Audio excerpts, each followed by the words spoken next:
Bonjour tout le monde, j'espère que votre week-end s'est bien passé. Donc on va commencer ce brief directement avec une vue weekly sur les contrats futurs sur le Bitcoin. Donc on va voir si on est investisseur où est-ce qu'on localiserait nos entrées ou notre entrée à long terme.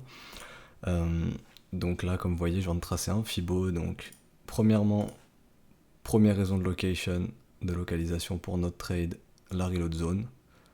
Donc zone 61,8, 78,6. Ensuite, moi j'aime bien utiliser, c'est les garage zones pour, euh, pour ajouter une raison de localisation. Donc, garage zone qui nous target entre 5009 et 3009. Ensuite, comme vous pouvez voir, on a une règle de 80% qui est en jeu, donc on était au-dessus de la valeur. Ici, le cours était au-dessus de la valeur. Réintégration de la valeur, donc ici, réintégration de la valeur. Avec cette grosse candle, ici, les boules ont perdu le haut de la valeur, on a réintégré la valeur. Et on a plus de deux candles à l'intérieur de la valeur. Donc on a notre règle des 80% qui est en jeu et qui nous target sur les CME du 4900$. Donc ça peut nous aider dans la localisation de notre trade. Donc voilà, c'est niveau à noter. Pile dans notre garage zone, comme vous voyez ici, que je vais mettre en couleur. Non, c'est pas ça. Désolé. Voilà, la garage zone qui se trouve ici. Hop. Donc, aussi en élément de location, la précédente neckline de notre précédent W, donc de notre précédente structure qui a lancé notre bull market. Donc voilà, pour moi c'est les locations pour l'instant que je trouve sur Bitcoin. Donc maintenant il faut savoir que comme je le répète, on est dans un bear market. Donc le marché nous a fait un joli M en weekly dans un autre M confirmé à la cassure. Donc ici quand on a perdu le niveau des 9095$. Et actuellement on se trouve dans un range donc dans lequel on a une battle zone, donc des bears contre les bulls, et on attend la résolution de celui-ci. Donc le range actuellement c'est ça. Donc si on casse ici, à la baisse les bears ont gagné, si on casse ici, les bulls ont gagné. Donc si les bears gagnent, on peut avoir une target AB égale CD, comme ceci, qui nous ramènerait tout pile sur les 78,6%, donc sur le bas de notre reload zone. Et voilà, donc c'est tout ce qu'il y avait à dire pour la localisation. Donc où est-ce que je localiserais mon trade personnellement si j'étais investisseur? Mais ça c'est qu'une raison, on n'a que la location, la localisation. Comme je vous ai dit, on veut une divergence momentum, enfin une confirmation momentum, donc pour moi c'est une divergence MACD. On va voir ce que le bien institutionnel nous dit. Donc voilà, le bien institutionnel a croisé bear ici. Donc ça nous indique que les institutionnels sont en recherche de short. Ils ne cherchent plus à long ce marché.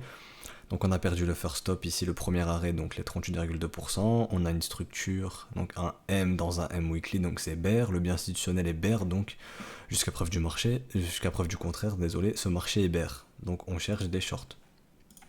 Personnellement, dans mon cas, je ne trade pas à contre-tendance, ou très rarement. J'ai des setups qui sont faits pour quand je fais des counter-trade rally. Mais ça s'arrête là, sinon je cherche vraiment des trades dans le sens de la tendance. Donc, là, on a vu où localiser nos trades, on a parlé du momentum, donc personnellement, c'est une divergence MACD, et ensuite, on veut une structure.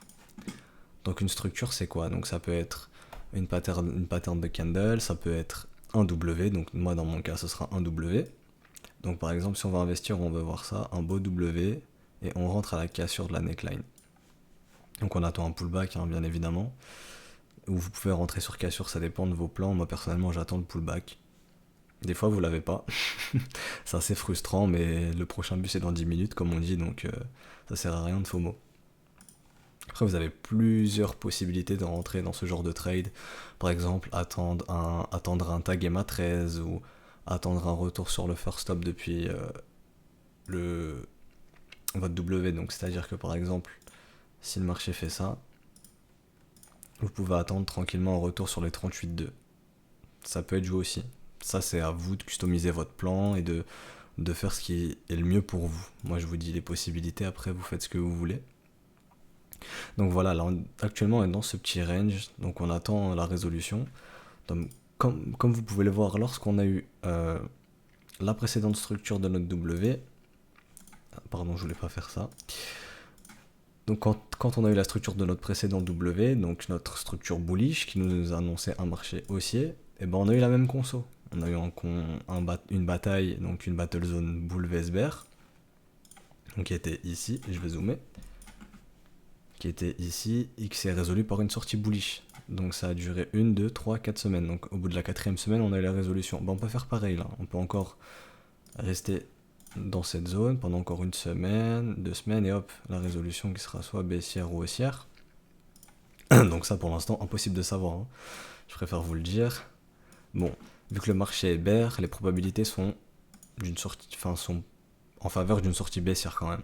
Comme là on était dans un marché haussier, probabilité sortie haussière, on est sorti à la hausse. Bon voilà, les probabilités sont d'une sortie baissière, mais bon ce ne sont que des probabilités, il n'y a aucune certitude. Donc là on va aller faire un petit tour sur les spreads, voir ce qui se passe. Donc bon, le week-end j'aime pas trop regarder ce qui se fait sur les spreads, hein. Ça m'intéresse pas tellement, je préfère la semaine. Donc là c'est la semaine, c'est parfait. Donc on peut voir qu'ici on a eu un beau W pour garder les spreads sous Contango. Donc Contango, je répète, c'est des spreads supérieurs au spot price, donc des spreads supérieurs à 0. Mais on peut voir que le marché a possibilité de nous dessiner un M, dont la neckline est sur les zéros justement, donc il va falloir surveiller ça. Si le marché commence à nous confirmer ce gros M sur les spreads, ça serait pas joli pour les bulls et ça annoncerait vraiment que c'est pas beau quoi, hein. C'est bear, les bears veulent vraiment emmener les spreads en backwardation, donc avoir un choc d'offres sur le marché, tout simplement. Sur Ethereum, il n'y a pas grand chose à dire, on essaye d'instaurer des W, ça défend les zéros, ça veut pas, voilà, ça veut pas que ça aille en backwardation, mais pour autant, ça va pas sous Contango énormément, il n'y a pas de relais après le W, donc pour l'instant, on attend de voir comment ça va se dérouler. Litecoin, lui, qui nous fait des V-bottom, donc vraiment les bulls veulent pas laisser ce marché sous backwardation, mais bon, pour l'instant, le marché ne sait pas trop où il va, hein. Bitcoin est dans un range, du coup, voilà, c'est assez compliqué, on attend tous la décision sur Bitcoin. Donc comme je l'ai dit, ça pourrait nous emmener, si on a une target AB égale CD, tout simplement sur les 78,6%. Donc là, je vais aller sur le Bitcoin en daily. Donc on va aller sur le Bitcoin en daily, donc sur le spot price, sur Bitstamp, moi j'utilise. Donc voilà, comme je vous avais dit vendredi, pour cette semaine, on allait surveiller cette battle zone. Donc comme vous voyez, on a tenté une extraction, on a eu un gros mouvement bearish ici, les bears, on dit non, ils ont bloqué la potentielle cassure, donc ça s'apparente à une chasse au stop, donc ça c'est pas bullish, hein. Bon, j'aime pas interpréter les mouvements de marché, mais c'est pas très bullish, je vais pas vous cacher, c'est pas très bullish, parce qu'ici on a un maximum de bulls qui ont été trap, on a sorti un maximum de bears, donc si jamais le vrai mouvement, c'est une cassure à la baisse, le marché aura sorti beaucoup de bulls, beaucoup de bears. Et le marché, elle aime bien quand il n'y a pas beaucoup de monde dans le train, quand le peu de monde gagne d'argent, tout simplement. Donc voilà, ça c'est notre battle zone, donc les niveaux à noter, donc 8746$ et 7714$. Donc tant qu'on est à l'intérieur de cette battle zone, il n'y a rien à faire. D'un point de vue daily, il n'y a rien à faire. On voit que la MA200 bloque les cours, donc c'est assez intéressant de voir que les bears défendent la MA200.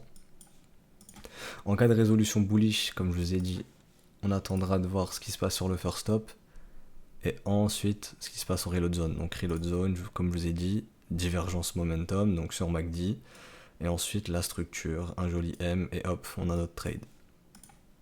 Pour l'instant, on en est loin, on n'a pas tout ça, donc pas de précipitation. Il n'y a actuellement rien à faire sur une vue daily. Donc on va aller voir en 4 heures si on a un petit setup ABCD, non on l'appelle R2D2, mais je vais dire ABCD dans les vidéos, donc AB égale CD. Donc on avait identifié ici un potentiel low ultime, donc il est potentiellement là. Maintenant ce qu'on veut voir, c'est un deuxième low, un troisième. Donc potentiellement peut-être qu'il est là. Donc là on aimerait bien voir, c'est que le marché nous fasse un beau M, avec le bien institutionnel dans le sens de notre trade.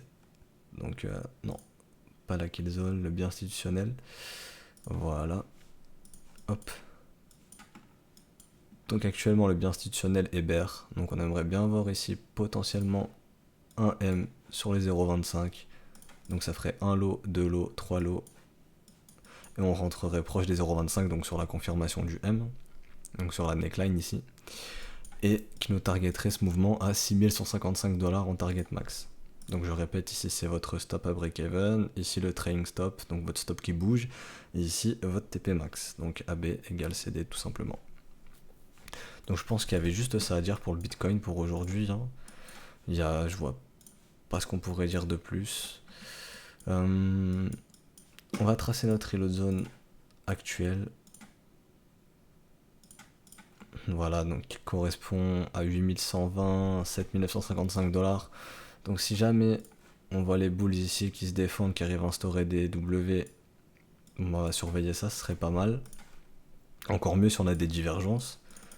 Donc on va aller voir ça.